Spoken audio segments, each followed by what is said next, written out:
Evening, Wakile once again. This evening I wanted to have a chat about parenting being related to or having any sort of association with umdana who is handicapped. So having a child or parenting a child, being associated with a child or being related to a child who is handicapped. And the reason I'm talking about this evening is a conversation I had earlier today with someone who has now become a friend really over the past year. And so the conversation goes as such. This individual last year, the wife gave birth to a child. The child is handicapped, cerebral palsy. So the child is challenged in this manner. They are slightly brain damaged. Umdana has got any physical challenge you can think of. The body is spastic, really. No control over almost anything emzimeni wakhe. They are being fed through a peg. So it's called peg feed when the pipe is going through your stomach, really. You're not getting fed through your mouth.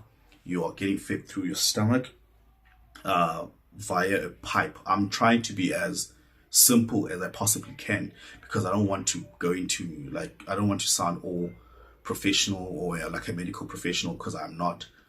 But in any case, so we were having a discussion because I myself have a 12-year-old daughter, Uivan Gosi.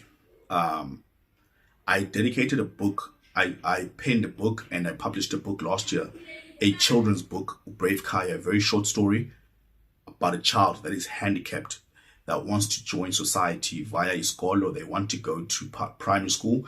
They want to be educated like other children. So the character in the book is Ukaya. She is wheelchair bound and she wants to join society as a normal school child as she sees on television and through other media. They're living a good life, they are living a normal life, and she perceives ubomu as something that needs to be enjoyed. And her parents are actually skeptical about letting her out there to live her life. And the book is about how the school is also trying to adjust to accepting the child, and how the parents themselves are actually a part of the problem in terms of sheltering the child and not allowing themselves to believe in the child's ability to form part of society. So the reason I wrote that book was because throughout the COVID pandemic, where we were restricted to movements that were restricted, really, we were told, well, we couldn't leave our homes throughout level 5. We couldn't do such. If you had to leave your home, it had to be for a certain reason. And there were a lot of restrictions in the country. I don't think I need to educate anyone about what was happening throughout that place. But in any case, so my fear was my child herself is a cerebral palsy child from birth, and she went through the most. Now, we all as a family went through a lot of pain. We went through a lot of confusion. We've seen every doctor you can possibly think of. If you can think of the doctor, we've probably seen that doctor. A specialist, I want to put it that way, maybe a specialist, maybe a medical specialist. And for the first time in my life, I went to a theater to see surgery being performed on anyone was when I accompanied my child into theater for a medical procedure that would be performed on her. So I've seen some things, and a lot of people think money is the most important thing or asset one needs to have in a case like that. But let me tell you, support, emotional support from family, friends is so valuable. And the reason now I bring up support, emotional support, Machida, you are missing. Indoba, Amachida going through some things, man. Indoba, I'm not the only one out there who is looking around and saying, nobody say, my right wing and my left wing aren't there. They send and petty pola, but support ayikho. I'm running alone, I'm running the race alone. Anikho Machita. I'm not saying I'm the only one that's going through izindo. I'm not saying you guys need to come out and bet for me.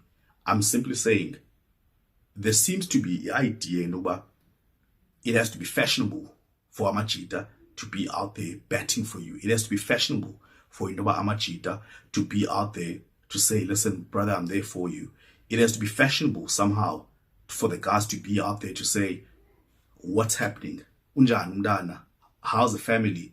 There seems to be this allergy, to family structures, to family situations. There's an excuse not to be with your brothers when they formed a family structure. I'm not I'm not out here spitting mythological facts or whatsoever, or mythological conspiracy theories or whatsoever, however you want to call them or turn them. English is not my first language. I'm simply saying, this is a fact.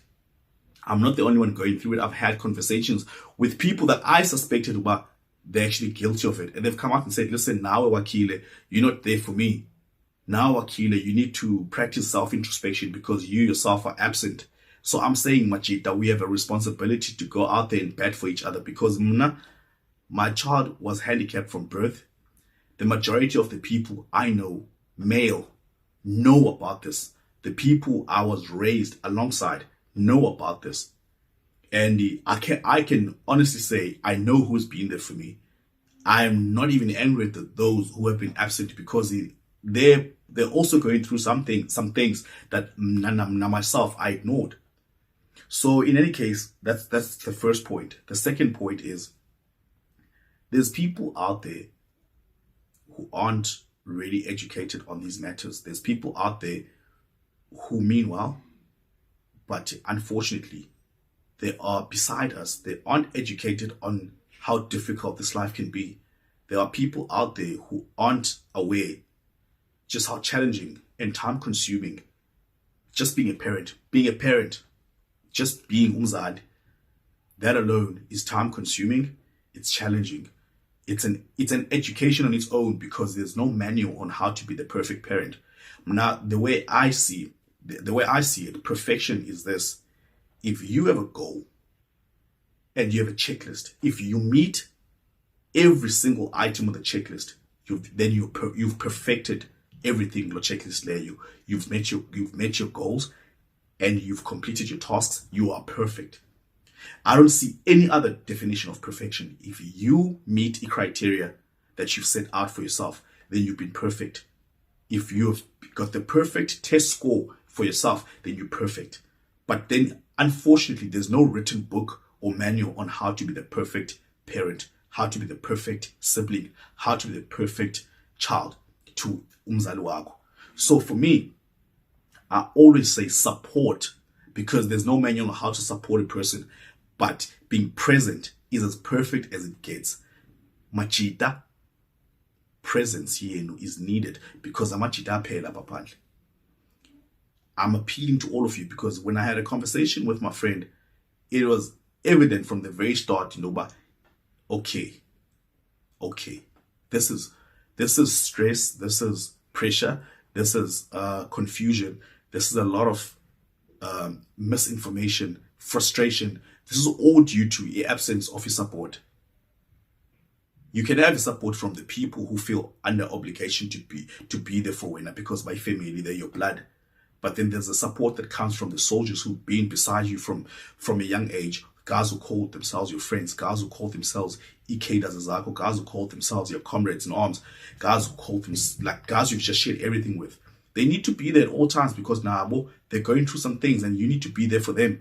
But I'm just saying, Ngoku, I know that it feels like Ngoku, I'm digressing because the pumile with topic, but it is very much being a parent to a handicapped child.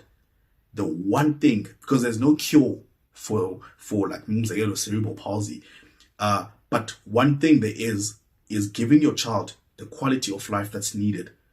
By I feel supported, I feel at home, I feel safe, I feel protected. But then those parents have to be in the right frame of mind. support yefamily yabo and the support of the people who've battled for them all their lives. They've got to be there. No one is born a parent. That happens later in life. So it means you've had people in your life. But then somehow when you're facing challenges, when you've got things in your life that are a little bit more serious than they anticipated, they suddenly pull disappearing acts. And I say nangoku, I'm not scared to say it. Machita, madoda. Come out and bat for your comrades. Come out and bat for Machita. Come out and bat for your friends. Namu, I call it myself, Wakile. Come out and bat for Machita Ako nawe. Come out and be there and play the perfect game, play the hardest game of your life for Machita Ako. This is a cry, this is a call for Amadota to come out and bat for each other, because if we as brothers can be there for each other, I promise you right now there'd be less of these complaints about Amachita walking out on women when they need them the most, on their children's mothers when they need them the most. You do not have to marry someone you don't want to marry, but you can still be there for someone who needs you, for someone who needs you to bat for them. And I'm disappointed in what I'm seeing around me. I'm disappointed in myself at times, because now myself, I need to learn this lesson from today moving onwards. We can do this as a bandu. Siyashota, but we can make up the numbers. It starts with the support. So I say to my buddy, hang on, brother. Hang on, because help is coming. You can be there for Mnanako now yourself, but then just hang on. Support is coming. We need to just campaign for support. Because akoyeza for zonke izinto zoingxaki zethu akomayeza, but support is the ultimate cure, my man. Support is the ultimate cure. If we can just hold hands and fight off these evil vibes, and I promise you right now, we can make it tomorrow. This has been my message today. It'll be my message tomorrow and forever. Wakile Misumzi. Mat.